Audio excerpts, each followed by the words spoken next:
台灣當局繼續調查吊臂擊中廣東旅遊團嘅旅遊巴意外，傷者當中1個人仍然危殆，吊臂操作員等9個人就獲准保釋。操作員話：事發嗰陣刮大風，令到吊臂跌落嚟，但係當局初步就認為係起重機負荷過重所致。駐台灣記者歐國強報道。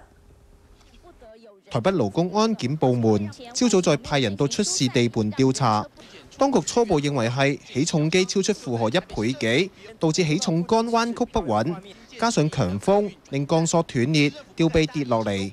事故涉及人為疏忽，當局又調查地盤人員點解工程期間冇封路。高工作業吊掛的時候啊，底下是應該要做人員的管制啊，進出的管制。這個我們要去確定它的那個範圍，施工的那個範圍，它有沒有超越它的工地。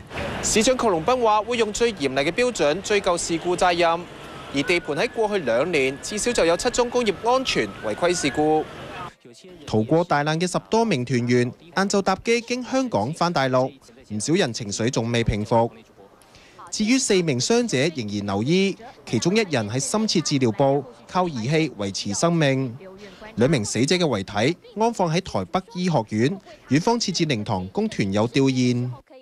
出事巨型吊臂操作員以及管工等9人，意外後喺警局接受檢察官偵訊。吊臂操作員話：當時按照規定操作，但係突然吹起強風，令吊臂跌落嚟。無線電視駐台灣記者歐國強報導。